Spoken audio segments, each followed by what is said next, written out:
হয়, আজি জুলাই শেষৰ ভাগৰ পৰা এতিয়ালৈকে এই কেঁচা পাতৰ মূল্য বেয়াকৈ অৱনমিত হৈছে। সেই ক্ষেত্ৰত আমি গোটেই চাহ খেতিয়ক ৰাইজ মৰ্মাহত হৈছোঁ।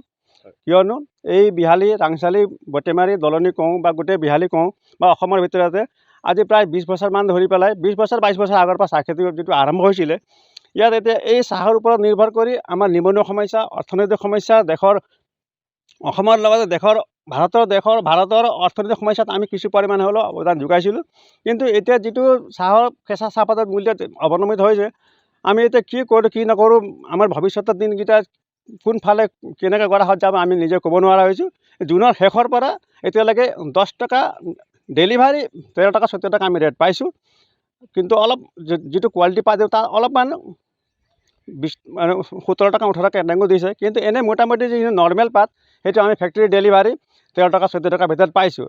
এতিয়া এই ক্ষেত্ৰত আমাৰ প্ৰতি কেজি চাহ উৎপাদন কৰোঁতে হয় 12 টকাৰ পৰা 15 টকাৰ ভিতৰত।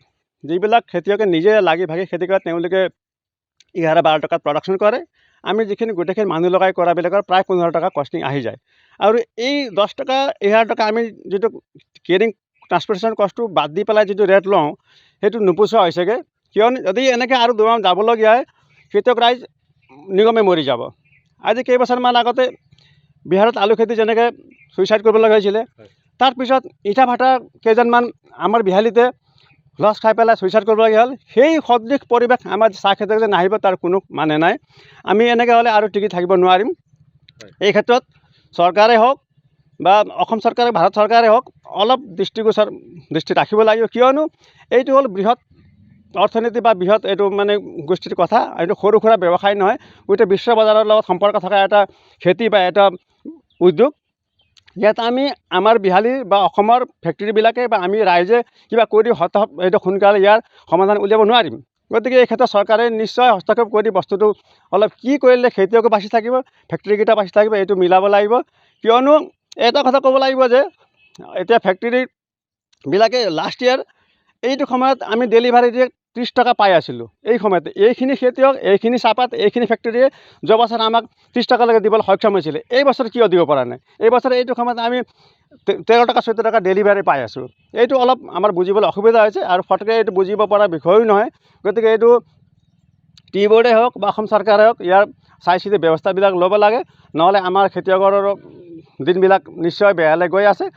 আৰু এটা কথা আমি অলপমান কোৱালিটিত গুৰুত্ব দিব লাগিব নেকি? কিয়নো WMৰ যিখিনি ফেক্টৰী উইলিয়ামছন মেঙাৰৰ বাগান, তেওঁলোকে এতিয়াও ভাল দামত মেষ্টিটো বেছি আছে। 250 পৰা 300 টকা 320 টকা কেজি পাৰ কেজি বেছি আছে।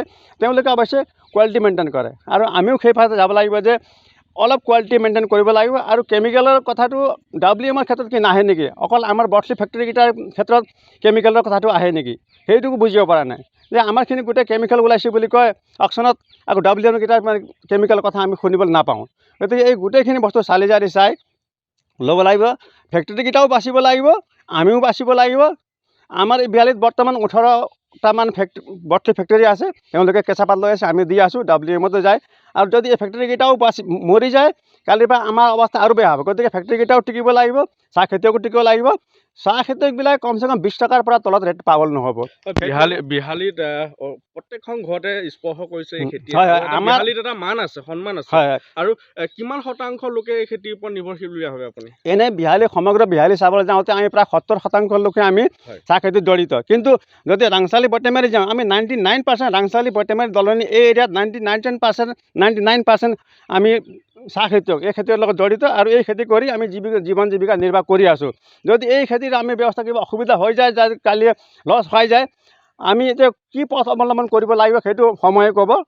গতিকে চৰকাৰে চাব লাগে, টি বোৰ্ডে চাব লাগে। এতিয়া এই বস্তুটো গুৰুত্ব সহকাৰে লৈ পেলাই কেঁচা চাহপাতৰ নিম্নগামীৰ যিটো দৰ 10 টকালৈকে নিম্নগামী হৈছে, ইয়াৰ মূল কাৰণটো কি বুলি ভাবে আপুনি বা এগৰাকী কৃষক হিচাপে?